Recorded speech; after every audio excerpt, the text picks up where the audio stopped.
Welcome to mega debate. నా పేరు రహీం. బీహార్ ఎన్నికలతో పాటు జూబ్లీ హిల్స్ ఉప ఎన్నిక సంబంధించినటువంటి ఇప్పుడు తెలంగాణ వ్యాప్తంగా అందరూ ఒక ఉత్కంఠభరితంగానే కాదు, అసలు దాదాపుగా ఈ కాంగ్రెస్ ప్రభుత్వానికి సంబంధించి ఒక రిఫరెండం కూడా తీసుకుంటున్నారు ఈ జూబ్లీ హిల్స్ ఉప ఎన్నిక. మరి జూబ్లీ హిల్స్ ఉప ఎన్నికలో దాదాపు ప్రధానమైనటువంటి 3 పార్టీల అభ్యర్థులు అయితే ఈ రోజుతో ఖరారైపోయారు. మళ్ళీ ఈ 3 పార్టీల అభ్యర్థులు ఖరారైన తర్వాత ఎవరికి వారు గెలుపే ఖాయంగా ముందుకు వెళ్తూ ఉన్నారు. మళ్ళీ వాళ్ళ వ్యూహాలేంది, ఏ నమ్మకంతో ఏ పార్టీ ఆ పార్టీ మేమే గెలుస్తామనేది ముందడుగుతూ వెళ్తా ఉంది. దానికి సంబంధించినటువంటి ఈరోజు మెగా డిబేట్లో మనం డిస్కస్ చేస్తున్నాం విశ్లేషకులతో. ముందుగా మనం టీపీసీసీ నాయకులకు సంబంధించినటువంటి పల్లె ఉన్నారు, పైలా కృష్ణారెడ్డి బీజేపీ నాయకులు, అదేవిధంగా జయరాం గారు ఉన్నారు, రాజకీయ విశ్లేషకులు. ముందుగా మనం రామచంద్ర గారి దగ్గర వెళ్దాం. రామచంద్ర గారు నమస్తే అండి. సార్ అందరికీ నమస్కారం. రామచంద్ర గారు నమస్కారం అండి. సంబంధించి ఇప్పుడు ఏదైతే జూబ్లీ హిల్స్ ఉప ఎన్నిక సంబంధించి చూసుకుంటే ప్రధానంగా గతంలో అసలు ఇప్పుడు ప్రధానంగా చెప్తున్నటువంటి పార్టీలు ఏదైతే ఉందో బీజేపీ కానివ్వండి, ఇటు పక్క బీఆర్ఎస్ చెప్తున్న మాట ఏంటంటే అసలు జూబ్లీ హిల్స్ స్థానానికి కాంగ్రెస్ పార్టీకి సరైన క్యాండిడేట్ లేకనే నిన్నటి వరకు ఎదురు చూశారు. చివరికి ఎంఐఎం క్యాండిడేట్ని తీసుకొచ్చి ఈ జూబ్లీ హిల్స్ ఉప ఎన్నికలో నుంచోబెట్టారు. నవీన్ యాదవ్ ఎంఐఎం క్యాండిడేటు, చివరికి ఎంఐఎం క్యాండిడేట్ని నమ్ముకున్నారు అనేటువంటి వార్తల నేపథ్యంలో అసలు నిజంగానే మీ పార్టీకి క్యాండిడేట్ దొరక్క నవీన్ యాదవ్ని పెట్టుకున్నారా? నవీన్ యాదవ్ నిజంగానే ఎంఐఎం క్యాండిడేటా? దీని గురించి ఏమంటారు సార్? నిజానికి కూడా కాంగ్రెస్ లో పోటీ బాగుందండి. ఒకరు కాదు 10 మంది అడిగినరు. ప్రతి ఒక్కరు కూడా, ఎందుకంటే గెలిచేదే స్థానం కాబట్టి ప్రతి ఒక్కరు కూడా ఈ వర్గానికి చెందిన వాళ్ళు, రెడ్డి వర్గానికి చెందిన వాళ్ళు ప్రతి ఒక్కరు కూడా అక్కడ నుంచి పోటీ చేయాలని ఇంట్రెస్ట్ తోని చాలా మంది అడిగారు.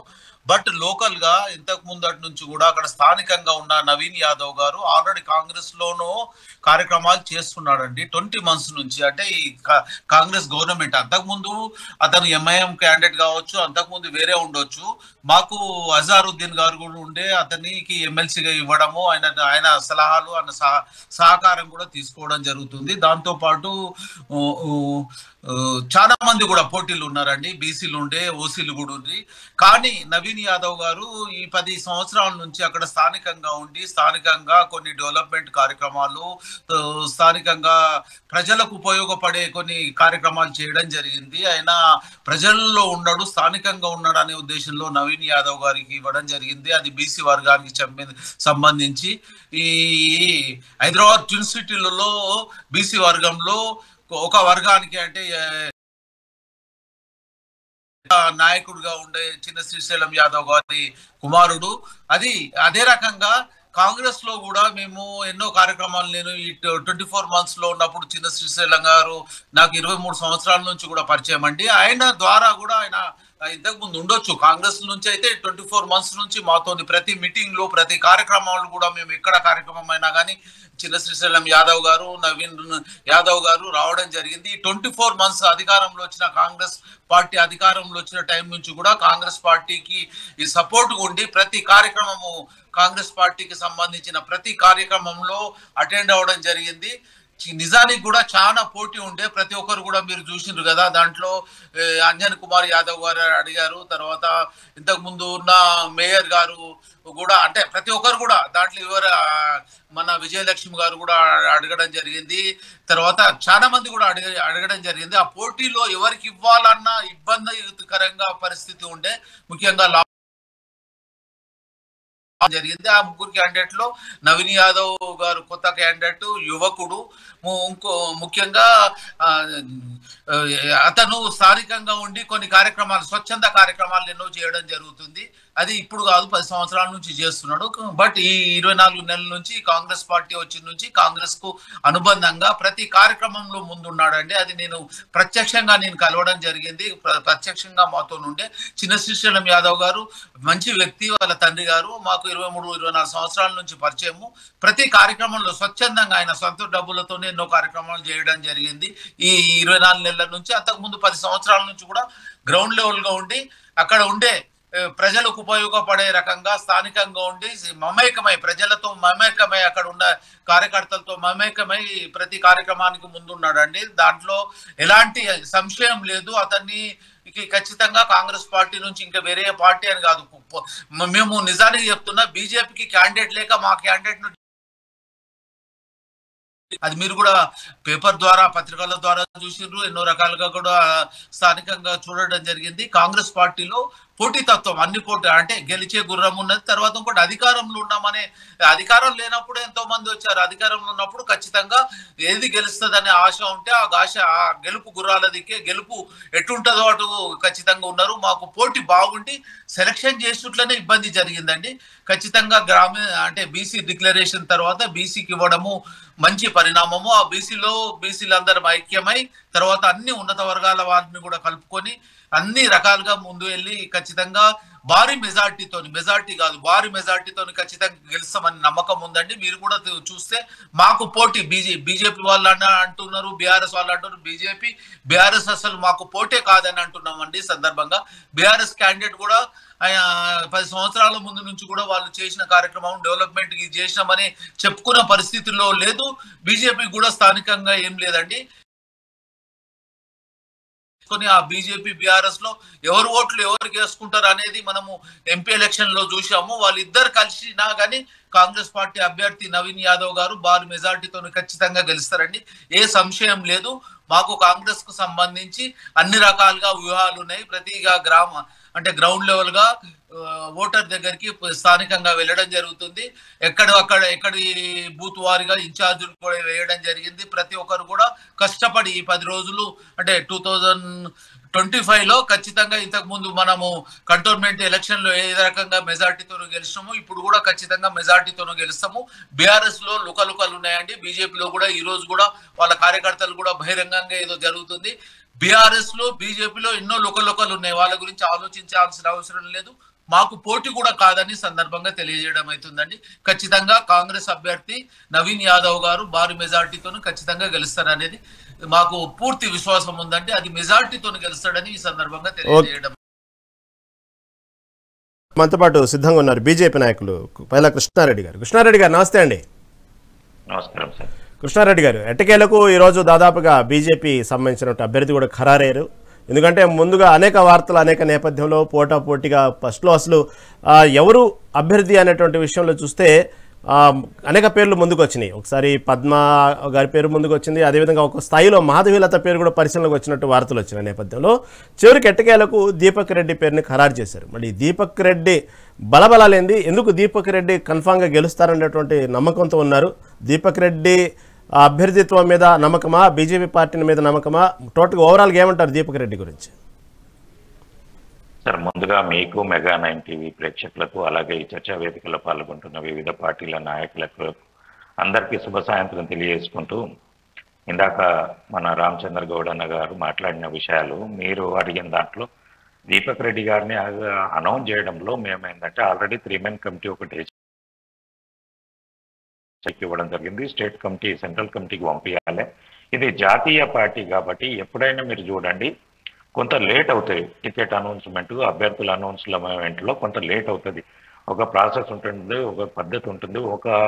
ఒకరి మీద పార్టీ నడిచేది కాదు కాబట్టి మా బీజేపీ అనేది సమిష్టి నిర్ణయంగా నడుస్తుంది కాబట్టి అందరి ఆలోచనలు, అందరి ఒక విధానాన్ని పరిగణలోకి తీసుకొని అక్కడ ఉన్న బలాలను చూసుకొని క్యాండిడేట్ ఎక్కడి నుంచి ఉన్నాడు, ఏమున్నారు, ఎవరైతే గెలుస్తారు అనేది అవి అంతా కూడా సర్వేలు చేసుకొని భారతీయ జనతా పార్టీ దీపక్ రెడ్డి గారిని నిర్ణయించడం జరిగింది. అలాగే మా ఇందాక రామచంద్రరావు గారు అంటున్నారు వాళ్ళ పార్టీలకి ఏదో మేము తీసుకుంటామన్నామని. అది మేమెవరమని లేదు, మీరెవరని లేరు, మరి వస్తున్న క్యాండిడేట్ కూడా అనలేరు. మీరే మీడియాకు కాంగ్రెస్ పార్టీ లీకులు ఇచ్చేసి బీజేపీని బదనాం చేయడానికి ఒక నాటకం ఆడింది. ఎప్పుడైనా రేవంత్ రెడ్డి గారిది వ్యవహార శైలి ఎట్లుంటుందంటే బట్టగాల్చి ఎదుటోళ్ళ మీద వాడు కాలుతుంటే మనము ఎంజాయ్ చేయాలనే టైపే తప్ప ఏ ఒక్క అంశంలో కూడా ఆయన క్లారిటీగా లేడు. అందుకనే ఇప్పుడు క్యాండిడేట్ వస్తున్న క్యాండిడేట్ అన్నా చెప్పాలి, మా భారతీయ జనతా పార్టీ క్యాండిడేట్ ఎవరన్నా మాకు వచ్చిండ్రని చెప్పాలి. ఉండండి రామచంద్ర గారు మాట్లాడినండి కృష్ణారెడ్డి గారిని కంటిన్యూ ఒక్క నిమిషం సార్. మాకు అరవింద్ గారు మాట్లాడినారంటే మా అరవింద్ గారు కూడా క్లియర్ గా స్టేట్ ఆఫీస్ లో కూడా చెప్పారు మీడియా ముఖంగా, అది ఎవరం కూడా ఇన్వాల్వ్ అయ్యేది కాదు. జూబ్లీ హిల్స్ అనేది సికింద్రాబాద్ పార్లమెంట్ పరిధిలో వస్తుంది. రాష్ట్ర అధ్యక్షుడు ఆ నియోజకవర్గంలో ఉన్న ఎంపీకి అక్కడున్న బలాలు తెలుస్తాయి. కాబట్టి కిషన్ రెడ్డి గారు వాళ్ళందరూ కూర్చొని నిర్ణయం తీసుకుంటారనేది అంత స్పష్టంగా చెప్పిన తర్వాత ఎక్కడనో మీరు లీకులు ఇచ్చేసి పార్టీని బదనాము చేద్దాము బీజేపీని అనుకోవడము అది మీ మూర్ఖత్వం అవుతుంది అనుకోవడంలో మీ తప్పు అవుతుంది అనుకోవాలి. ఇంకొక అంశము, ఇందాక రామచంద్రరావు గారు అంటున్నారు బీఆర్ఎస్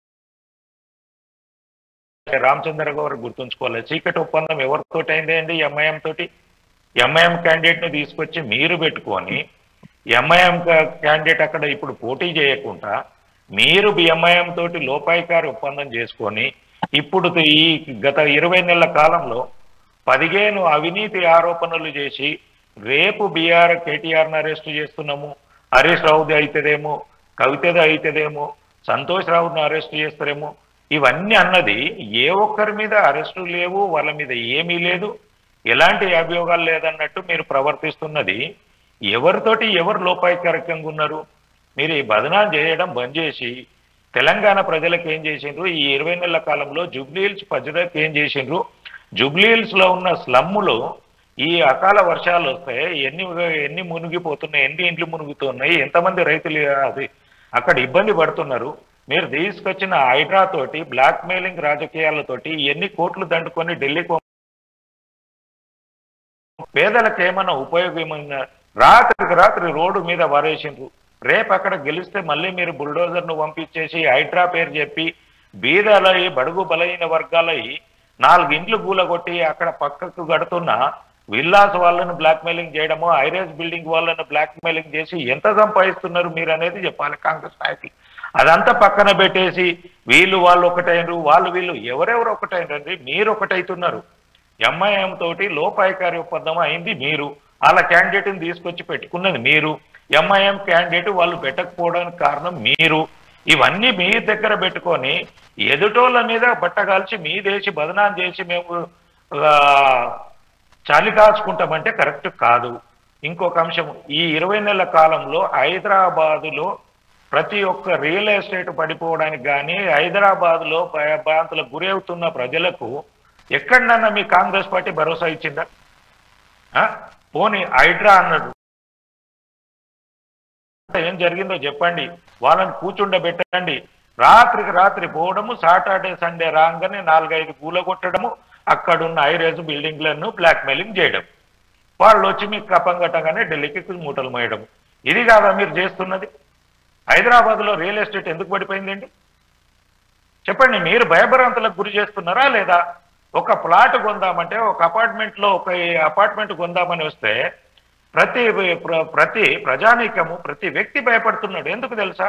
ఇది హైడ్రా కింద వస్తుందేమో, ఇది ఇక్కడ వస్తుందేమో, ఇది ఉన్నదా? ఒక్కొక్కరికి నాకు తెలిసిన వ్యక్తి అన్న హైదరాబాద్లో కొంటానుకుంటున్నామే, ఇప్పుడు కట్టే అపార్ట్మెంట్లకు హైడ్రా పర్మిషన్ ఇస్తుందా? హైడ్రా పర్మిషన్ ఉంటేనే కొనొచ్చా? హైడ్రా పర్మిషన్ లేకుండా కొనవచ్చా? ఈ స్థాయికి ప్రజలను భయభ్రాంతులకు గురి చేసింది ఎవరిది? మీ కాంగ్రెస్ పార్టీ కదా. దీని మీద ఒక విధానమైన మీరు ఇంకటి దాకా చెప్తారు. ఎంఐఎం వల్లది పోయి అక్కడ కాలేజీ కూలగొట్టమండి,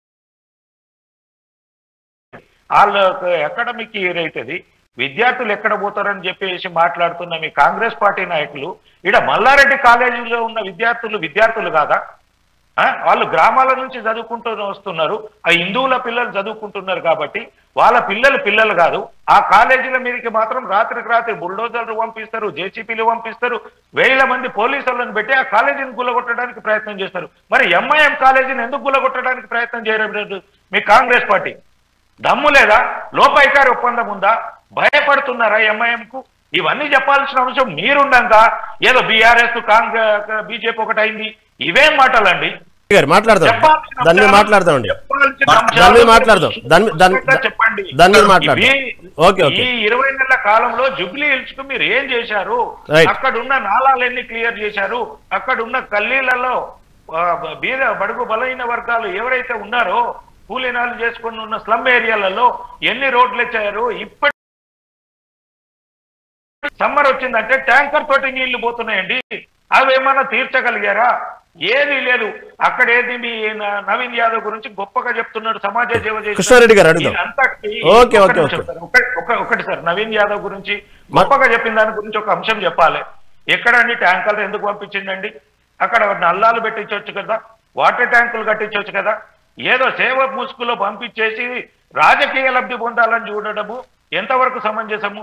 అలాగే తలసాని శ్రీనివాస యాదవ్ బీఆర్ఎస్ పార్టీకి చేస్తున్నాడా, కాంగ్రెస్ పార్టీకి చేస్తున్నాడా? ఎవరితో ఒప్పందం కుదిరింది?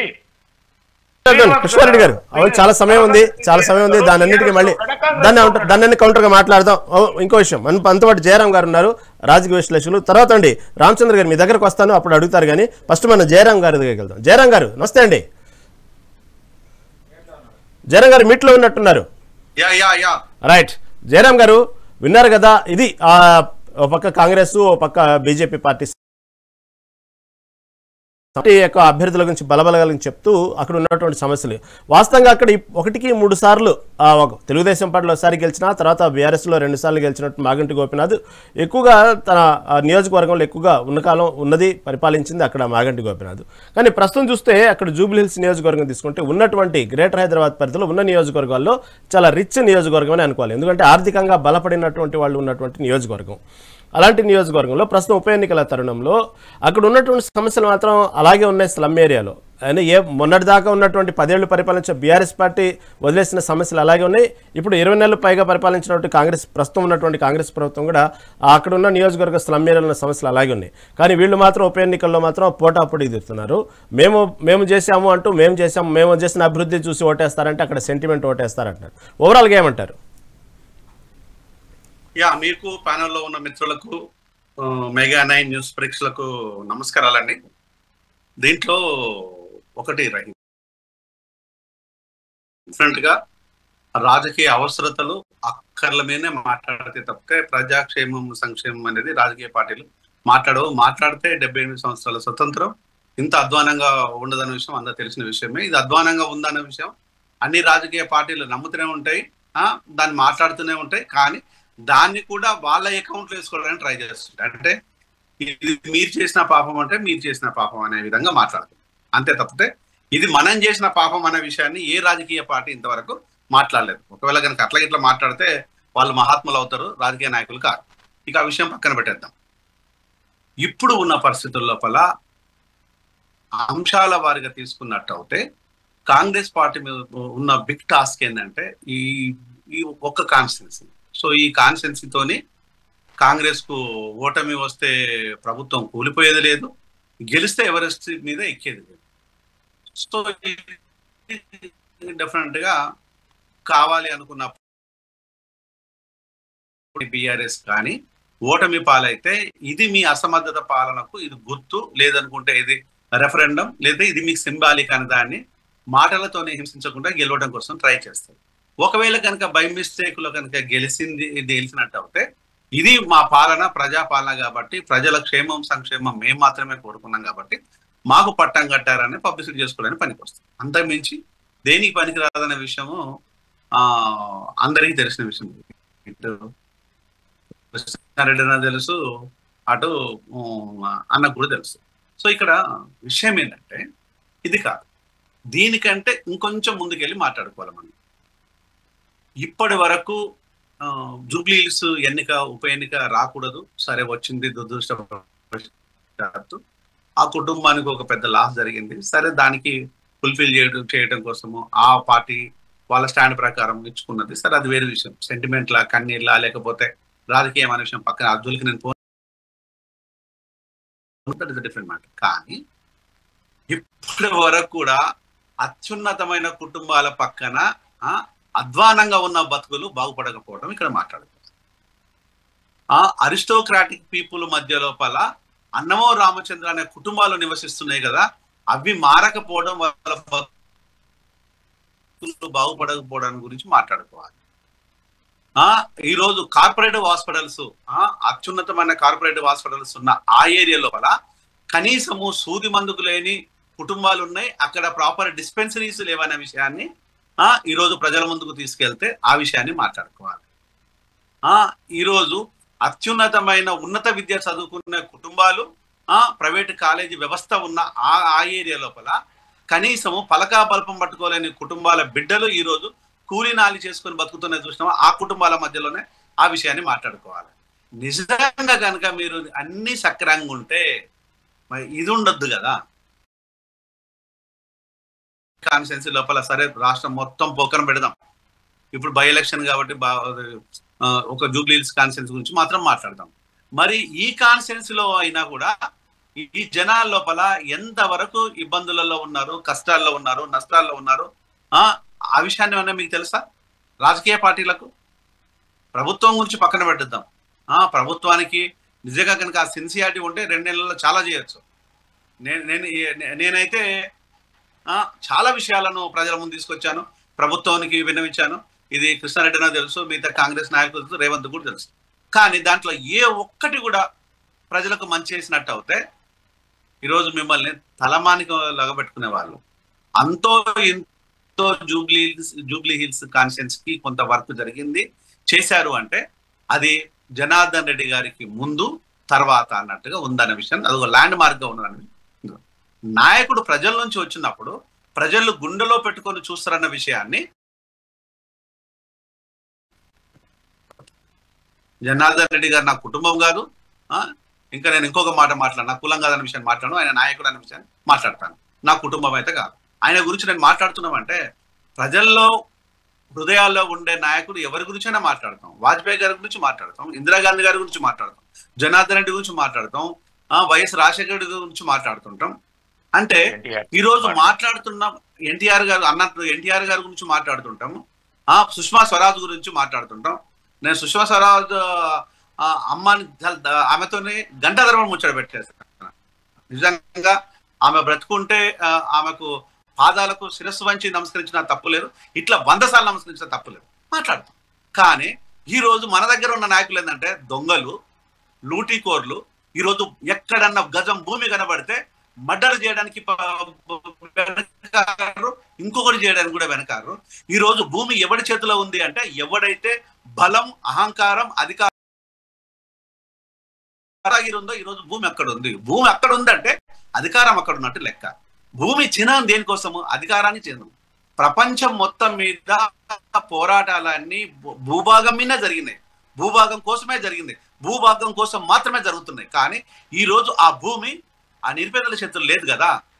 ఈరోజు భూమిని నమ్ముకునేవాడు వచ్చేసి అన్నమో రామచంద్ర అని చెప్పేసి విషాన్ని తాగుతున్నాడు, భూమిని అమ్ముకునేవాడు వచ్చేసేమో ఈరోజు అందలం ఎక్కేసి చాలా ఆహ్లాదంగా బతుకుతున్నారు. ఇది కదా మాట్లాడాల్సింది. మాటలు మాట్లాడుతుంటే ఈ వన్ సెకండ్ మాటలు మాట్లాడుతుంటే కన్నీళ్లు, వేదన, బాధ సర్వం వస్తుంది. కానీ ఈ నాయకులకు ఎప్పుడు అర్థం కావాలి? ఈ నాయకులకు ఇక్కడ విద్యా వైద్యము కుట్టుబడింది, ప్రజాక్షేమం అనే లేనే లేదు. ఇక్కడ అత్యున్నతమైన కుటుంబాల కోసం బానిసల్లాగా బతుకుతున్న ఒక వర్గం ఉంటుంటే వాళ్ళ కాపలా ఉండేది మాత్రము పోలీస్ వ్యవస్థ, రాజ్యాంగము. వాళ్ళ చుట్టూ కాపలా ఉన్న తప్పితే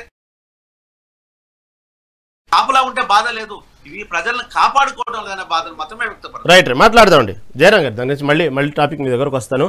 ఓకే, రామచంద్ర గారు ఓ పక్క పోటాపోటీగా ఉన్నటువంటి జూబ్లీహిల్స్ నియోజకవర్గం, మీరు అనుకున్నట్టు ఓకే ఎవరి పార్టీ గురించి వాళ్ళు కాన్ఫిడెంట్గా ఉంటారు, కానీ గెలుపు అంత ఈజీగా లేదండి. ఎక్కడ చూసినా పోటాపోటీగానే ఉన్నాయి 3 పార్టీలకు సంబంధించి. ఈ సమయంలో ప్రతి మాట, ప్రతి అడుగు చాలా జాగ్రత్తగా మాట్లాడాలి, చాలా జాగ్రత్తగా వెళ్ళాల్సిన సందర్భంలో నవీన్ యాదవ్ చేసినట్టు అంటే ఇంట గెలిచి రచ్చ గెలవమన్నారు. ఇంట్లో కొన్ని విషయాలు మనకు తెలుసు, కుటుంబ సభ్యులు ఏం మాట్లాడారో నవీన్ యాదవ్ గురించి కొన్ని తెలుసు. అదేవిధంగా పీజీఆర్ అనేటప్పటికీ మన మధ్యన లేరు, ఆయన ఒక మహానుభావుడు, కానీ కొంతమంది మనసులో చిరస్మరణీయంగా ఉన్నారు. ఇందాక జయరాం గారు చెప్పినట్టు అలాంటి వ్యక్తి గురించి నాన్ లోకల్ గురించి మాట్లాడిన వ్యాఖ్యలు కానివ్వండి, ఇటుపక్క కుటుంబ సభ్యులు మాట్లాడిన మాటలు కానివ్వండి, అదేవిధంగా టికెట్ ఇవ్వలేదు అంటే ఒక పక్క అలిగి కూర్చున్న అంజనీ కుమార్ యాదవ్ చేసిన వ్యాఖ్యలు కానివ్వండి, ఇవన్నీ పార్టీకి డ్యామేజ్ కలిగించేటువంటి వాతావరణం అనిపించట్లేదా? మీరు దాన్ని కొంచెం చూసుకోవట్లేదా మీ పార్టీ? లేదండి, ప్రతి ఒక్కరు కూడా ఆశించినప్పుడు వాళ్ళు అన్ని రకాల శక్తియుక్తులను వాళ్ళ మేధా సంపత్తిని ఉపయోగించి డైరెక్ట్ కాకుండా ఇండైరెక్ట్ గా వాళ్ళ కుటుంబ సభ్యులను అనుకోండి, ఈ అంజన్ కుమార్ యాదవ్ గారిని అనుకోండి, ఇంకే వేరే రకంగా ఇండైరెక్ట్ గా ఇబ్బందికరమైన వాతావరణం చేయడం జరిగింది. ఎలాంటిది ఇబ్బంది లేదు.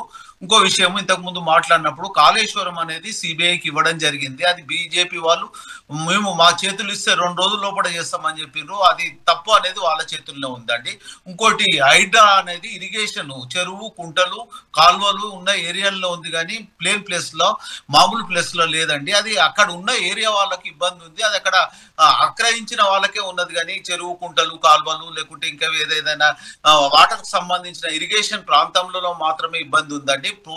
టోటల్ గా హైదరాబాద్ లో లేదు. జూబ్లీహిల్స్ లో కొన్ని చెరువు కుంటల కబ్జా దగ్గర ఉండొచ్చు కానీ వేరే దగ్గర అయితే అలాంటిది ఇబ్బంది లేదు. ఇంకోటి ఈ మన దీని గురించి మాట్లాడు మన హైదరాబాద్ లో భూముల రేట్లు తగ్గిపోయినాయి, అన్ని రకాలుగా ఇబ్బంది అని అంటున్నారు. మొన్న ఇక్కడ జరిగిన ప్రభుత్వ బహిరంగ వేలంలో 177 కోట్లు అంటే అది రికార్డు స్థాయిలో పోయిందండి. ఒక 8 ఎకరాల వరకు. అంటే సుమారుగా ఇక్కడ పెరుగుతుంది కానీ తగ్గుతలేదు. వాతావరణంలో ఏమైందంటే ఇక్కడ మనకు కావాల్సిన ప్రతి రేట్లు కూడా పెరుగుతున్నాయి కానీ తగ్గేది లేదు. కానీ ప్రజలలో ఆర్థికంగా అసమానతల ఇబ్బందులతో పాటు ఎన్నో రకాలుగా జరిగినాయి. ఈ 10 సంవత్సరాల్లో వాళ్ళు ఎన్నో అప్పులు చేయడం జరిగింది. అప్పులను బయటకు రావడానికి ఇబ్బందికరమైన పరిస్థితి ఉంది జూబ్లీహిల్స్ లో. అలాంటిది ఏం లేదండి. ఇంకోటి విద్యా పరంగా నిన్ననే 60 కోట్ల రూపాయలు విద్యకు సంబంధించి స్పెషల్ గా కేటాయించడం జరిగింది. ముఖ్యంగా ఆరోగ్యము తర్వాత విద్య అనే దానికి సంబంధించి ఖచ్చితంగా కాంగ్రెస్ పార్టీ దాని మీద ఎక్కువ మొత్తంలో బడ్జెట్ లో కేటాయించడం జరుగుతుందండి. అదే రకంగా సామాన్యుడికి ఇంతవరకు కూడా సన్న బియ్యం అనేది ప్రతి ఒక్కరికి కూడా సన్న బియ్యం అనేది ప్రభుత్వ పరంగా ప్రజా ఇంకోటి చిన్న చిన్న ఇండ్లలో అంటే స్మాల్ గా అంటే చిన్న సన్నకారు మామూలు రైతులు అంటే అగ్రికల్చర్ వాళ్ళు కాకుండా ఇక్కడ పట్టణాలలో ఉన్న వాళ్ళకు మామూలు వాళ్ళకు 200 కరెంటు 200 యూనిట్ వరకు ఫ్రీ. అంటే సుమారుగా ప్రతి ఒక్క ఇంటికి కూడా 600-700 నుంచి 1000 రూపాయల వరకు కూడా బెనిఫిట్ జరుగుతుందండి. అదే రకంగా గ్యాస్ కూడా 500కే ఇవ్వడం జరుగుతుంది. తర్వాత ఇల్లు కూడా ఇందిరమ్మ ఇల్లు ఇవ్వడానికి కూడా ఒక నియోజకవర్గానికి 3500 నుంచి ఒక 5 సంవత్సరాల్లో మినిమంగా ఒక 20,000 ఇల్లు ఇవ్వాలనే ప్లాన్ ఉందండి. ప్రతి దాంట్లో కూడా కాంగ్రెస్ పార్టీ ఒక ప్లాన్ ప్రకారం వెళ్తుందండి. దాంట్లో ఏమి ఇబ్బంది లేదు. ఆర్థికంగా కొద్దిగా బడ్జెట్ లో ఇబ్బందికరమైన వాతావరణం ఉండి అన్ని కూడా చేయలేకపోతున్నాము. ప్రజలకు సంబంధించిన విద్య ఆరోగ్య మౌలిక వసతులు కల్పించడంలో కాంగ్రెస్ పార్టీ ముందుంటదండి. ఇప్పటికి కాదు, ఇంతకు ముందు కూడా చేసింది కాంగ్రెస్ పార్టీ. ఇంకోటి మీరు పి జనార్దన్ రెడ్డి గారిని గుర్తు చేస్తున్నారు, వైఎస్ రాజశేఖర రెడ్డి గారిని గుర్తు చేస్తున్నారు. వాళ్ళు కూడా కాంగ్రెస్ పార్టీ తరఫునే అన్ని రకాలుగా ప్రజలకు సంబంధించి ప్రజలకు మమైక్యమై ప్రజలకు సంబంధించి వాళ్ళకి ఎలాంటి ఇబ్బంది లేకుండా ప్రతి సౌకర్యాన్ని కల్పించడంలో కాంగ్రెస్ పార్టీ ఉంటుందండి. ఈ 24 నెలల్లో మనం ఎంత చేయాలో అంత చేసింది తక్కువనే. ఇంకా 3 సంవత్సరాలు ఉంది. 3 సంవత్సరాల్లో కాంగ్రెస్ పార్టీ ఖచ్చితంగా ప్రతి కార్యక్రమాన్ని కూడా ముందుకు తీసుకుపోతారండి. ఇంకో విషయం, ఇప్పుడు మీరు బీజేపీ బీఆర్ఎస్ ఎందు గురించి అంటున్నాం అంటే బీఆర్ఎస్ కు ఎమ్మెల్యే ఎలక్షన్ లో 36-37 సీట్లు వచ్చాయండి. తర్వాత 36 సీట్లు వచ్చి ఎంపీ ఎలక్షన్ల వరకు 0 అయింది. అంటే దాంట్లో ఏంటంటే 8 ఎంపీ ఎమ్మెల్యే స్థానాల నుంచి 8 ఎంపీ స్థానాల వరకు వచ్చేవారు కదా. చేంజింగ్ ఓటు ట్రాన్స్ఫర్ అయిందనే ఒక నమ్మకంతో ఒక ఆలోచనతో బీజేపీ బీఆర్ఎస్ అనే ఉద్దేశంతో మాట్లాడుతున్నామండి. వాళ్ళ మధ్యలో ఉన్నా లేకున్నా ఎవరికైనా ఏ పార్టీకైనా బీజేపీ వాళ్ళైనా బీఆర్ఎస్ వాళ్ళైనా ఎవరైనా వాళ్ళ పార్టీని కాపాడుకుంటే ఉత్తమము. కానీ ఇట్లా మేము ఎట్లయినా గెలవము కాబట్టి మా ఓట్లను మార్చుకున్నాం అనే ఉద్దేశంతో మార్చిందనే ఒక నమ్మకము ఒక ఆలోచన ఒక ఉదాహరణ గురించి చెప్తున్నామండి. వాళ్ళు ఏ రకంగా ఉన్నా పార్టీ బలంగా ఉందండి. అక్కడ ప్రతి దగ్గర కూడా అంటే బీసీగా వెనుకబడిన వర్గానికి సంబంధించి ఏ రకంగా మాట ఇచ్చినామో లోకల్ బాడీ ఎలక్షన్లు అనుకోండి, దాన్ని కూడా 42% రిజర్వేషన్ తోనే పోతామండి. ఇప్పుడు కూడా ఇచ్చింది కూడా బీసీ వర్గానికి వారికి ఇచ్చాము. అతను మీద సమాజంలో ఎంతో సేవ చేస్తున్నాడు అండి. 10 సంవత్సరాలు ఆ నియోజకవర్గానికి ఎంతో సేవ చేసుకుంటా స్వచ్ఛందమైన కార్యక్రమాలు చేస్తున్నారు. ఏదో రకంగా ఇప్పుడు ఇంతకు ముందు మన అరవింద్ గారు ఎంపీ గారు మాట్లాడి మా క్యాండిడేట్ కాంగ్రెస్ క్యాండిడేట్ అని మాట్లాడడం జరిగింది. అది అందరూ చూసిన విషయమే. దాని గురించి లోతుగా పోవాల్సిన అవసరం లేదు. మాట్లాడదాం. ఓకే రామచంద్ర గారు, మళ్ళీ మీ దగ్గరకు వస్తాను. కృష్ణారెడ్డి గారి దగ్గర. కృష్ణారెడ్డి గారు, ఒక తెలంగాణ రాష్ట్ర వ్యాప్తం మొత్తం మీద జరుగుతున్నటువంటి ఏదైతే బీసీ సంబంధించినటువంటి రిజర్వేషన్ గొడవలు పక్క జరుగుతూ ఉంటే రేపు 18వ తారీఖు కూడా దానికి సంబంధించినట్టు ఏదో బంద్ కూడా పిలుపు పాటించారు. అంటే టోటల్గా తెలంగాణలో ఎన్నికల ప్రభావం బీసీల మీద జరుగుతున్న తరుణంలో బీసీలకు ఏదైనా ఉందంటే ఆ కార్డు మాకే దక్కుద్ది అని చెప్పి బీసీ అభ్యర్థి ఒక పక్క కాంగ్రెస్ కేటాయించుకుంది బీసీ అభ్యర్థిని. అదేవిధంగా మీరు చెప్పినట్టుగానే ఎంఐఎం క్యాండిడేట్గా అన్నీ తీసుకుందాం, బీసీగా కాదనుకుందాం. ఎంఐఎం క్యాండిడేట్గా తీసుకుంటే అక్కడ దాదాపుగా జూబ్లీ హిల్స్ నియోజకవర్గంలో ముస్లిం మైనారిటీ ఓట్లు 1,00,000 ఓట్లకు పైగానే ఉన్నాయి. ఈ విధంగా ఏ యాంగిల్లో తీసుకున్నప్పటికీ కూడా బీసీ అభ్యర్థిగా ఒక పక్క చూస్తే ముస్లిం మైనారిటీ ఓట్లు ఎక్కువగా ఉన్నటువంటి ప్రాంతం కాబట్టి దాదాపు గెలుపు ఖాయం అయ్యేటువంటి అవకాశం ఉంది అని చాలా గట్టిగా చెప్తున్న క్రమంలో మీరెందుకు బీసీ అభ్యర్థిని కాకుండా ఇంకొక వేరే కమ్యూనిటీ సంబంధించిన వ్యక్తిని అభ్యర్థిగా ప్రకటించారు? దీని మీ ఆలోచన ఏంటి? సార్, ఇందులో ఒకటి, ఎలక్షన్ అనేది గెలుపు ఓటముల గురించి ఆలోచన ఉంటుంది. ఈ వర్గాలు కులాలు అనుకుంటూ పోతే కనుక కొంత ఇబ్బందికరంగా ఉంటాయి. అక్కడ మాకు బలమైన అభ్యర్థి బీసీ వర్గం కంటే కూడా అక్కడ ఉన్న దాంట్లో మాకు రెడ్డి వర్గం ఆయన ఉన్నాడు కాబట్టి ఆయనకి ఇవ్వడం జరిగింది. బలమైన బీసీ అభ్యర్థి కనుక అక్కడ మాకు జూబ్లీ హిల్స్ స్థానికంగా ఉన్న వ్యక్తి ఎవరైనా ముందుకు వచ్చి ఉంటే కనుక వారికి అవకాశం ఉండేది. కాబట్టి అక్కడ గత ఎన్నికల్లో పనిచేశాడు, ఇప్పుడు జిల్లా అధ్యక్షుడు పనిచేస్తున్నాడు కాబట్టి ఆయనకు పార్టీలో పట్టుంది, కొంత ప్రజలలో తిరుగుతున్నాడు, ప్రజాసేవ చేస్తున్నాడు కాబట్టి కొంత అవకాశం ఉంటుంది. ప్రజాబలం ఆయనకు ఎక్కువగా ఉన్నదనేది మాకు వచ్చిన సమాచారం ప్రకారం దాని ప్రకారం చేయాల్సింది. ఓన్లీ ఈ కులానికి ఇవ్వాలి, ఇది రిజర్వేషన్ అనేది ఉంటే కనుక అట్లా ఉంటుంది. కానీ అక్కడ మాకు బలమైన అభ్యర్థి అనేది ముఖ్యము. ఈ కులాలను ఇప్పుడు వీళ్ళు అన్నారు, కాంగ్రెస్ వాళ్ళు ఎంతసేపు బీసీ అనేది, బీసీ పదం అనే వాడే హక్కు, బీసీలకు న్యాయం చేసినామని మాట్లాడే హక్కు కాంగ్రెస్ పార్టీకి లేదు. ఎందుకంటే నేను మొన్న ఒక్క రామచంద్ర గారు మొన్న అది జీవో పాస్ కాదని తెలుసు, బిల్లు చట్టం కాకముందే ఆర్డినెన్స్ ఉండగా చట్టం చేసినారు, చట్టము ఇది కాకముందే జీవో తీసుకొచ్చింది, అది చెల్లదని తెలిసి ఉండగా కూడా జీవో ఇచ్చి ఎలక్షన్ నోటిఫికేషన్ వేయించేసి ప్రతి గ్రామంలో బీసీలు 5 నుంచి మొదలుకుంటే 10 మంది వరకు ఈ ఒక్కొక్క బీసీ క్యాండిడేట్ 20 నుంచి 30 వేలు ఖర్చు పెట్టుకొని ఈ రోజు రోడ్ల పడ్డారు. చేసిన కుట్రపూరితమైన రాజకీయానికి బీసీలు ఎంత మోసపోయారు తెలంగాణ పల్లెలలో పోయి అడగండి, మీకు అప్పుడు తెలుస్తుందండి. ఎంతసేపు మనం బీసీలకు చేస్తున్నామని కాదు, బీసీలకు దగా చేస్తున్నారు. మీరు బీసీలకు ఇవ్వాలంటే రేపు మార్కెటింగ్ కమిటీ ఉన్నాయి, మార్కెటింగ్ కమిటీ 42% ఇవ్వండి. కార్పొరేషన్ చైర్మన్లు మీరు 42% ఇవ్వండి. రేపు మినిస్టర్స్ ఏదైతే క్యాబినెట్ ఉన్నదో దాంట్లో 42% ఇవ్వండి. ఇవి డబ్బులు పెట్టుకోకుండా నామినేటెడ్గా వచ్చేటి దాంట్లో ఇవ్వండి. ఇవాళ బీసీలు ఏమవుతారండి, నేను ఒక్క నిమిషం తీసుకుంటాను సార్, నాకు టైం ఇవ్వండి. ఒక గ్రామంలో ఒక ఎంపీటీసీ గెలిస్తే ఒక్క క్యాండిడేట్ ఇది ఉంటాడు, అక్కడ 4 పార్టీలు 3 పార్టీల నుంచి పోటీ చేస్తారు. అక్కడ పోటీ చేస్తే సుమారుగా ఒక్కొక్క పార్టీ నుంచి 2-3 ఎక్స్పెక్ట్ చేస్తారు. వాళ్ళు వారం 15 రోజుల నుంచి బీఫామ్ వచ్చేదాకా ప్రతి పార్టీ నుంచి 2-3 తాగిపించుడు, తినిపించుడు, ఖర్చులు పెట్టుకుంటుడు.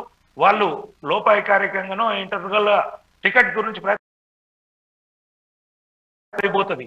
పోనీ 4 నిల్చుంటారు ఒక్కొక్క పార్టీ నుంచి, అంటే 4 పార్టీల నుంచి నిల్చుంటే వాళ్ళు ఏంటండి, ఒక్కరు గెలుస్తారు, 3 బీసీలు పోతారు. వాళ్ళు ఆర్థికంగా నష్టపోతున్నారా లేదా? మీరు ఎక్కడ న్యాయం చేస్తున్నారు?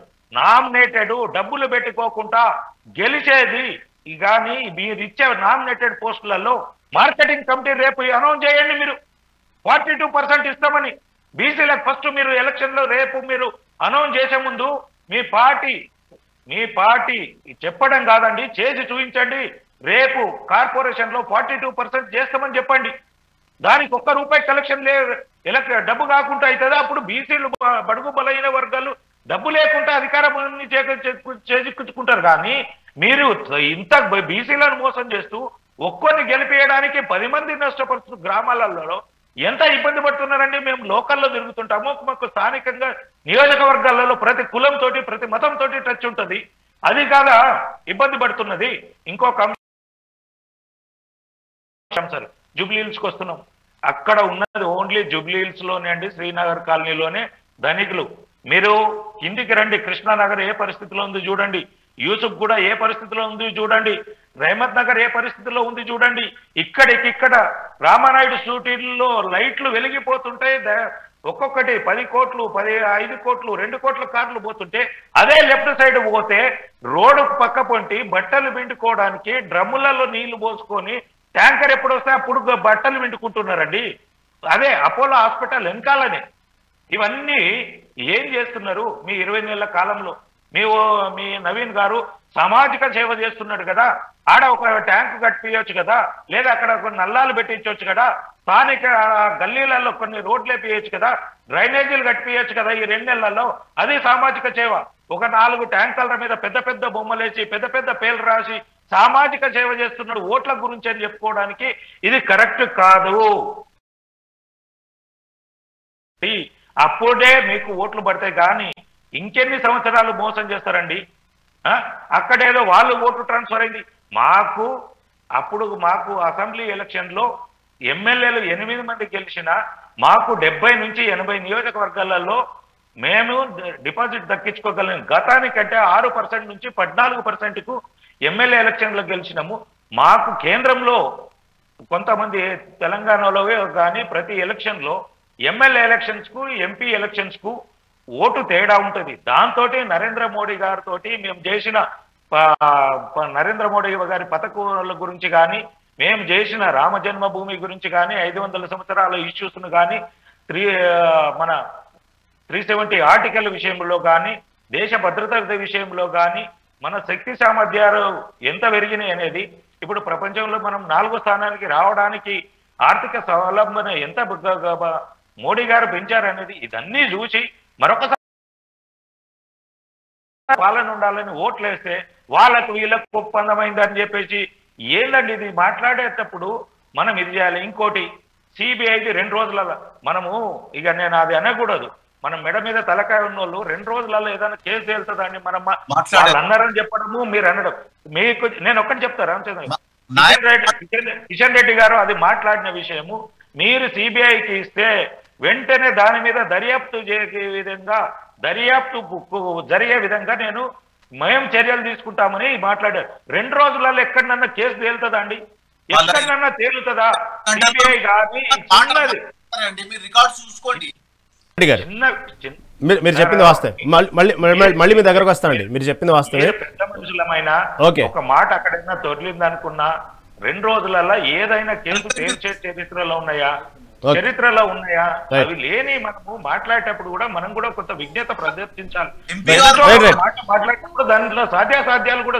జూబ్లీహిల్స్ ఉప ఎన్నికలో 3 ప్రధాన పార్టీల అభ్యర్థులు ఖరారుగా అయిన నేపథ్యంలో వాళ్ళ బలబలాలేంది, దానికి సంబంధించిన పార్టీ గత చరిత్ర ఏంది, ప్రస్తుతం చేస్తున్నటువంటి పనులేంది, దాన్ని బట్టి విజయ అవకాశాలు ఎవరికి ఎక్కువ అయినటువంటి డిస్కషన్లో ఈ డిబేట్లో ఇప్పుడు మనం విశ్లేషకులు జయరాం దగ్గరికి వెళ్దాం. జయరాం గారు, ఎవరైనా సరే అభ్యర్థి చనిపోయినప్పుడు వాళ్ళ కుటుంబ సభ్యులకి సంబంధించినటువంటి ఎవరైతే దాన్ని అర్హులు ఉన్నారో, లేదా వాళ్ళ కుటుంబ సభ్యులు ఎవరైతే దానికి తగ్గట్టు ఆ రాజకీయాల మీద ఇంట్రెస్ట్ ఉన్నారో ఆయా స్వయానికి సంబంధించినటువంటి పార్టీలు టికెట్లు కేటాయించడం ఆనవాయితీగా వస్తుంది.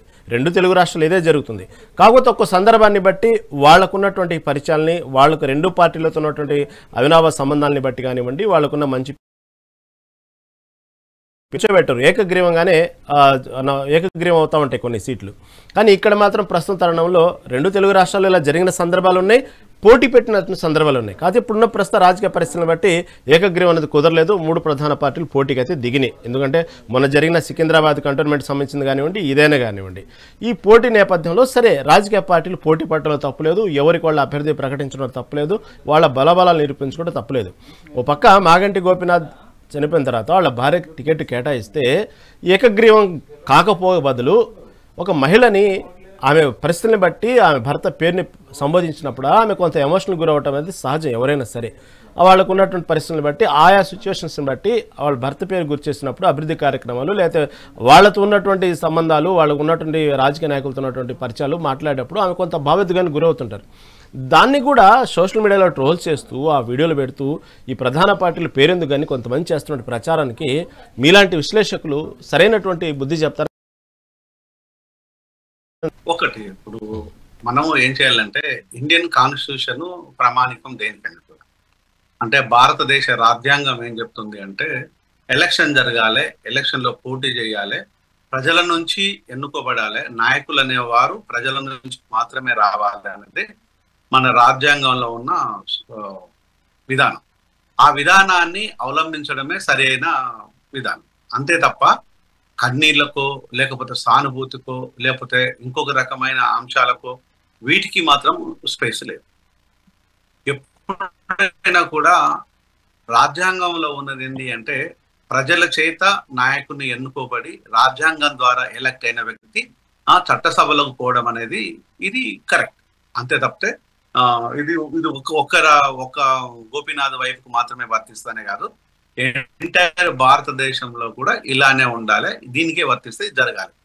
ఇక ఆమె కన్నీళ్లు పెట్టుకోవడం అనేది భావోద్వేగాలకు గురి కావడం, భావోద్వేగానికి డెఫినెట్ గా రెస్పెక్ట్ చేద్దాము, అందులో తప్పులేదు. ఆమె ఫీలింగ్ ని వ్యక్తపరచడంలో కానీ వ్యక్తపరిచే విధానం లోపల అనేక దారులు ఉంటాయి. యాజ్ ఏ ఒక స్త్రీగా తను కన్నీటి ఎక్స్ప్రెస్ చేయడం అనేది that is a different story. అది కామన్ గా మన ఇంట్లో ఆడపిల్లలైనా మన అక్క చెల్లి తల్లి ఎప్పుడైనా కూడా ఏదైనా చెప్పాలనుకున్నా కానీ లేదా చెప్పలేని పరిస్థితుల్లో కానీ కన్నీళ్ళు పెట్టుకోవడం అనేది ఇది మనం నిత్యం చూస్తూనే ఉంటాం. కానీ రాజకీయాలలో కన్నీళ్లకు ఓట్లకు సంబంధం లేదు. ఇక్కడ ప్రజల కన్నీళ్లు పెట్టుకోకుండా చూడాల్సింది రాజకీయ నాయకులు, ఇది మనం తెలుసుకోవాల్సింది. కానీ ఈ రోజు జూబ్లీహిల్స్ కాన్స్టిట్యున్సీ లోపల నేను కొన్ని అంశాలు చెప్తాను. 1,25,000 నుంచి 30,000 మంది ముస్లిం ఓటర్లు ఉంటే 15% నుంచి 20% ఉన్నత వర్గాల ఓటర్లు ఉన్నారు. అంటే అదొక 20% ముస్లిం ఓటర్లను తీసుకుందాము, ఉన్నత వర్గ ఓటర్లను తీసుకుందాం అంటే 40. అంటే 60% ఓటర్లు, మెజారిటీ ఓటర్స్ వచ్చేసి అక్కడ బిలో మధ్య తరగతి, దానికి సంబంధించిన ఇంకా దిగువ తరగతికి సంబంధించిన వ్యక్తులే ఉన్నారు. అంటే కూలీ నాలి పని చేసుకునే వాళ్ళు, ఇళ్లలో పని చేసుకునే వాళ్ళు, సెక్యూరిటీ ఉండే వాళ్ళు, తాపీ మేసే పని, ఇలా రకరకాల పనులు చేసుకునే వాళ్ళు ఉన్నారు. కానీ వాళ్ళ కన్నీళ్లు తుడవలసిన బాధ్యత ఈరోజు నాయకుల చేతిలో ఉంది, చట్టం చేతిలో ఉంది. ఇంకా చెప్పాలి అంటే ఈరోజు రాజ్యాంగం చేతిలో ఉంది. అంటే అంతటి ఉన్నతమైన రాజ్యాంగాన్ని ఉల్లంఘించేసి కన్నీళ్లతోనే ఓట్లు రాబట్టుకోవడం అనేది అది నేను మంచి అనను, చెడు అనేది అది కరెక్ట్ కాదు అని అంటాను. రాజ్యాంగంలో ఎక్కడ కూడా మనం కన్నీళ్లు పెట్టుకుంటే ఓట్లు వేయమని ఎక్కడ లేదు, కన్నీళ్లను ఒక పబ్లిసిటీ చేసుకోవాలనేది కూడా లేదు. కానీ దుర్మార్గంగా ఒక ఆడబిడ్డ కన్నీళ్ళని ట్రోల్ చేసి మాట్లాడడం మాత్రం మూర్ఖులు. ఏ పార్టీ వాడు చేసినా కూడా అది మూర్ఖులు. ఎప్పుడైనా కూడా ఒక ఉన్మాదంతో విరుచుకుపడడం అనేది కరెక్ట్ విధానం కాదు. ఒక సునీత గారి మీదే కాదు, ఎవరి మీదైనా, ఏ ఆడబిడ్డ మీదైనా, ఏ మగవారి మీద కాదు, ఒక ఉన్మాదుల్లాగా సోషల్ మీడియాకు సంబంధించిన కొంతమంది వ్యక్తులు అట్లా వెంటబడడం అనేది సరైన విధానం కాదు. దాన్ని మార్పాలి. మన ఇంట్లో మన అక్క చెల్లెళ్ళు ఉంటారు, మన తల్లి బిడ్డలు ఉంటారు అనే విషయాన్ని గుర్తుపెట్టుకోవాలి. అంతే తప్పితే మీ ద్వారా మంచి జరగకున్నా పర్వాలేదు, సానుభూతి లేకున్నా పర్వాలేదు, కానీ వాళ్ళ వ్యక్తిత్వాన్ని కానీ లేకపోతే వాళ్ళ బాధను కానీ హర్ట్ చేసే హక్కు ఎవరికి లేదు. ఇది అందరూ నమ్ముతారు, అందరూ దీన్ని గౌరవిస్తారు, ఏ పార్టీలో ఉండే వాళ్ళైనా గౌరవిస్తారు. ఆ ఉద్దేశంతో నేను ఎవరు చేసినా తప్పే అని చెప్తున్నాను, అందులో డౌట్ ఏం లేదు. కానీ ఇక్కడ రాజకీయంగా మాత్రం ఎదుర్కోవాల్సింది మాత్రము ప్రజలు మాత్రమే, న్యాయ నిర్ణేతలు ప్రజల దగ్గరికి పోవాలి. ఇంకొక బ్యూటీ దీంట్లో మనం గ్రహించవలసిందంటే, అసలు ప్రతి నిత్యము ప్రతి లోయర్ మిడిల్ క్లాస్ ఉండే పీపుల్ ఎవరైతే ఉన్నారో 60% అని మనం చెప్తున్నామో, వాళ్ళు ప్రతినిత్యం పోయి వీళ్ళ ఇళ్లలో పని చేసేసి, వీళ్ళ బాత్రూంలు కడిగేసి, వీళ్ళ పాకి పనులు చేసేసి, వీళ్ళ అన్నం వండేసి, సర్వం వీళ్ళ బట్టలు పిండేసిన వ్యక్తుల దగ్గర పోయి వీళ్ళు వాళ్ళ కాళ్లకు నమస్కరించేసి ఇప్పుడు ఓట్లు అడుక్కునే పరిస్థితి ఇచ్చారు. దట్ ఈజ్ రాజ్యాంగం. అది నా దేశ రాజ్యాంగంలో ఉన్న బ్యూటీ.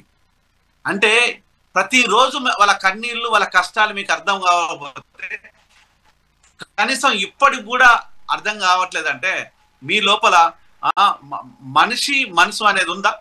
అంటే ఒక నాయకుడు అనేది, నిజమైన నాయకుడు ఎప్పుడైనా కూడా ప్రజల నుంచి పుట్టుకొస్తాడు, ప్రజా అవసరతల నుంచి పుట్టుకొస్తాడు, ప్రజా ఉద్యమాల నుంచి వస్తాడు, ప్రజా హక్కుల నుంచి వస్తాడు. కానీ ఈరోజు కులం నుంచి, మతం నుంచి, డబ్బు నుంచి, అధికారం నుంచి, పెట్టుబడిదారి వ్యవస్థ నుంచి, ఇంకా చెప్పాలంటే మోసము, ఇంకా చెప్పాలంటే దగ, ఇంకా చెప్పాలంటే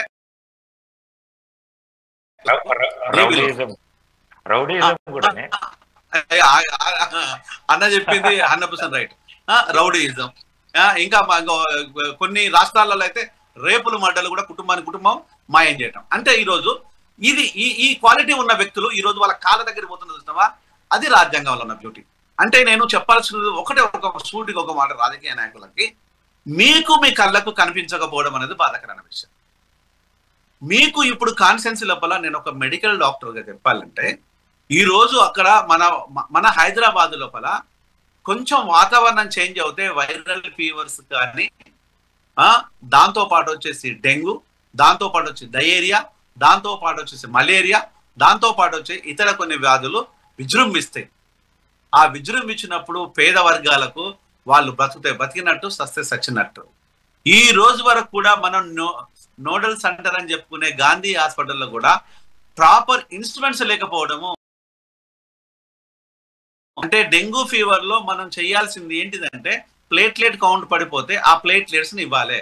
ఆ మిషన్ అవైలబిలిటీ లేదండి ఇప్పటి వరకు కూడా. దరిద్రం ఏంటంటే నేను తిట్టంగా గత 10 సంవత్సరాల నుంచి ఉస్మానియాలో ఒకటి ఏర్పాటు చేశారు రాష్ట్రం మొత్తం మీద. గాంధీలో ఇంతవరకు లేదు. దీనికి కదా మనం బాధపడాల్సింది, సిగ్గుపడాల్సింది.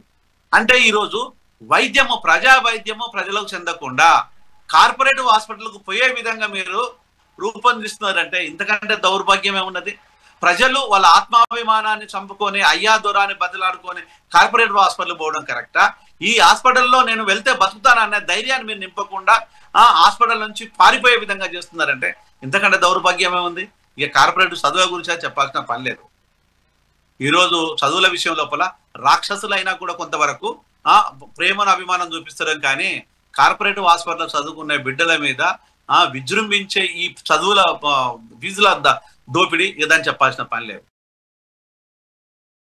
తీసుకెళ్ళండి, ప్రజల కోసం తీసుకెళ్ళండి. ఎట్లా నేను ఒకటి మాత్రం చెప్పాల్సుకున్నాను రామచంద్రన్నకి, కాంగ్రెస్ నాయకులకి స్ట్రైట్ చెప్పలేదు. 45 సంవత్సరాల నుంచి ఇందిరమ్మ ఇల్లు అని చెప్పుకుంటున్నారు.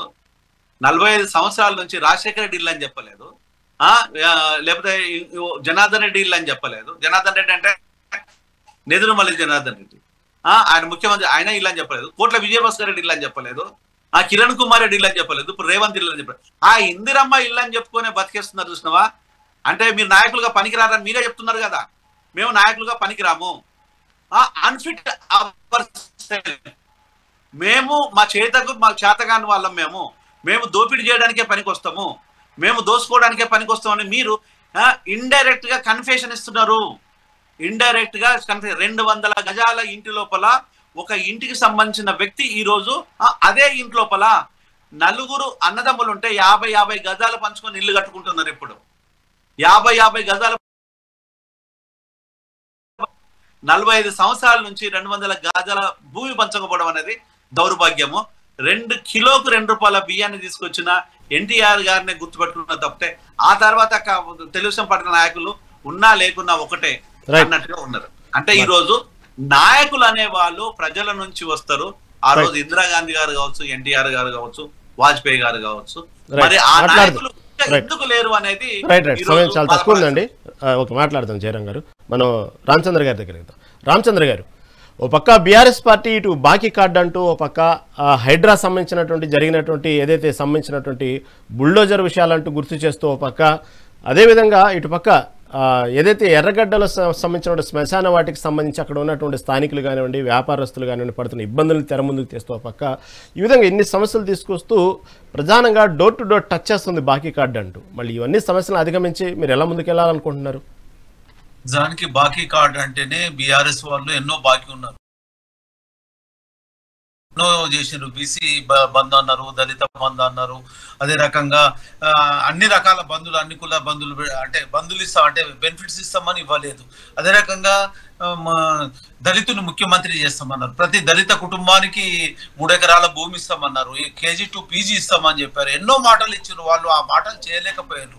నిజానికి కూడా కాంగ్రెస్ పార్టీ ఆర్థికంగా ఇబ్బంది ఉండి కొన్ని కార్యక్రమాలు చేస్తలేదు, భవిష్యత్తులో అన్ని కార్యక్రమాలు కూడా చేస్తుంది. ఇంతకుముందు బీజేపీ మిత్రుడు మాట్లాడినప్పుడు కాళేశ్వరం గురించి మన ఎంపీ గారు, సెంట్రల్ మినిస్టర్ కిషన్ రెడ్డి గారు మాట్లాడింది ఏంటంటే 48 గంటల్లో మాకు సిబిఐకి అప్పచెప్పండి, మేము దాని మీద చర్య తీసుకుంటామని మాట ఇవ్వడం జరిగింది. అన్ని రకాలుగా మీకు తెలిసిన విషయమే, దాన్ని ఓపెన్ సీక్రెట్. ఆయన మాటలు ఇచ్చింది ప్రతి దాంట్లో రికార్డ్ అయి ఉంటుంది, అది కూడా తెలుసుకోండి. అదే రకంగా భూ పంపిణీల్లో కాంగ్రెస్ పార్టీ భూమి పంచిందే ఉంది, కానీ భూమి గుంజుకున్న దాఖలాలు, గుంజుకున్నది అంటే ఎక్కడ ఉందంటే అక్రమంగా తీసుకున్న దాని గురించి ఆలోచన చేసిండ్రు, కాబట్టి సక్రమంగా ఉన్న దాని గురించి ఎక్కడ ప్రైవేటు వాళ్ళ నుంచి కబ్జాలు తీసుకోవడం అనేది కాంగ్రెస్ పార్టీ లేదండి. కబ్జాకు గురైన దాన్ని మాత్రం ప్రజలకు చెందాలనే ఉద్దేశంతో చేయడం జరిగింది. నిజానికి ఈ బాకీ కార్డ్ అయినా ఏదైనా బీఆర్ఎస్ కు ఉనికి లేదంటే 10 సంవత్సరాల్లో వాళ్ళు ఏం చేయలేని కార్యక్రమాన్ని ఇప్పుడు కాంగ్రెస్ పార్టీ చేస్తున్నది. ఎవరి పార్టీ గురించి వాళ్ళు మాట్లాడుతుండొచ్చు. ఏది జరిగినా ఏం చేసినా కాంగ్రెస్ పార్టీ సత్తాతోని ఇంతకు ముందు సికింద్రాబాద్ కంటోన్మెంట్ ఏ రకంగా గెలిచామో ఈ రోజు కూడా జూబ్లీ హిల్స్ ను ఖచ్చితంగా మెజార్టీతోని, గెలుపు కాదు మెజార్టీతోని గెలుస్తాము. ఇంకా ఈ రోజు హార్డ్ వర్క్ చేసి వాళ్ళ సమస్యలను తెలుసుకొని ఆ సమస్యలాగా ముందుకెళ్ళి ఖచ్చితంగా అన్నిటికీ పరిష్కరించే కార్యక్రమాలు చేస్తాము. ఈ 2 సంవత్సరాల్లో, ఈ 3 సంవత్సరాల్లో భవిష్యత్తులో ఎలాంటి ఇబ్బంది లేకుండా చేయడానికి ముందుకుంటాము. ఇప్పటి వరకు చేసిన సమయం లేదు రామచంద్ర గారు, సమయం లేదు. కృష్ణారెడ్డి గారు, చివరిగా మాట, సమయం అయిపోతుంది, చివరిగా మాట. ఎందుకంటే జూబ్లీ హిల్స్ ఏదైతే నియోజకవర్గం ఏర్పడ్డప్పటి నుంచి ఇంతవరకు అంటే ఒకసారి కాంగ్రెస్ దాదాపు తర్వాత ఒకసారి కాంగ్రెస్ 2-3 సార్లు వరుసగా, అంటే ఒకసారి తెలుగుదేశం పార్టీ ఉంది, అప్పుడు ఉమ్మడి రాష్ట్రం కాబట్టి, తర్వాత 2 సార్లు బీఆర్ఎస్ మాగంటి గోపినాథ్ గెలిచారు. ఇంతవరకు అక్కడ బీజేపీ బోణి కొట్టలేదు. మళ్ళీ ఈసారినా మీరు బోణి కొట్టడానికి ప్రధానమైనటువంటి అస్త్రం ఏంది, ప్రధానమైనటువంటి మీరు చెప్పుకునే బలం ఏంది ఆ నియోజకవర్గంలో? అక్కడ మాకు బలమైన అభ్యర్థి ఉండడం ఒకటి, గతంలో కూడా 26,000 ఓట్లు రావడము. రెండోది ఏంటంటే ఇప్పుడు స్థానికుడు అక్కడ ఉండడము, దానికి ఒక ప్లస్ పాయింట్. మా బీజేపీ క్యాడర్ కూడా పూర్తి స్థాయిలో అక్కడ పనిచేస్తుంది, అక్కడ ప్రజా సమస్యలు అనేది అడ్రస్ చేయగలుగుతుంది. నరేంద్ర మోడీ గారి నాయకత్వం మీద పూర్తి విశ్వాసం ఉంది. మా యొక్క పార్టీ మేమేంత ఎలా పోతాం అనేది తెలంగాణ ప్రజానీకమకు అందరికీ తెలుసు. బూత్ లెవెల్లో ఎలా పనిచేస్తామనేది తెలుసు. మా యొక్క అన్ని మోర్చాలు కానీ అందరు కానీ అక్కడ నిమగ్నమై ఉన్నారు. ఓటర్కు ఏం ఇబ్బంది ఉంది, ఏ సమస్యలతోటి కొట్టుమిట్లాడుతున్నారు. గతంలో బీఆర్ఎస్ పార్టీ ఉన్నప్పుడు కానీ, కాంగ్రెస్ పార్టీ ఉన్నప్పుడు కానీ, ఒక పీజేఆర్ ఉన్నప్పుడు తను కొన్ని సమస్యలు ఎలా జరిగిన పరిణామాలు అయింది తెలుసు. ఇప్పుడు ఇందాక జయరామ్ అన్న మాట్లాడారు, మీరు ఒక్క నిమిషం సరే, సునీత గారి గురించి చెప్పారు. మాగంటి గోపినాథ్ గారి గురించి కానీ వాళ్ళ కుటుంబానికి మాకు సానుభూతి ఉంది.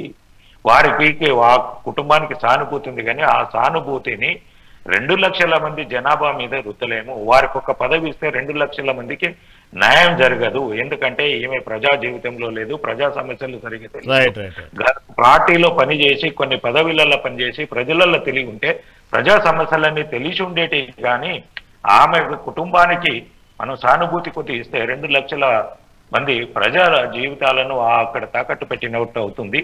మాము ఎప్పటికైనా ఆ కుటుంబానికి భారతీయ జనతా పార్టీ తరఫున ఏదన్నా అవసరం ఉన్నప్పుడు అందరం అండగా ఉంటాము. వారికి ఆపద వచ్చిందంటే నిలబడతాము, మా పార్టీ సానుభూతి చూపిస్తాం. కానీ ప్రజల జీవితాలను ఆ కుటుంబం గురించి తాకట్టు పెట్టమనేది తెలియదు. రైట్ అండి, రైట్, ఓకే. సమయం అయిపోయిందండి. చర్చలో పాల్గొన్నందుకు రామచంద్ర గారికి, అదేవిధంగా ఈనాటి మెగా నైట్ డిబేట్. రేపు మెగా డిబేట్తో మళ్ళీ కలుద్దాం. అప్పటి వరకు చూస్తూనే ఉండండి మెగా నైట్ టీవీ.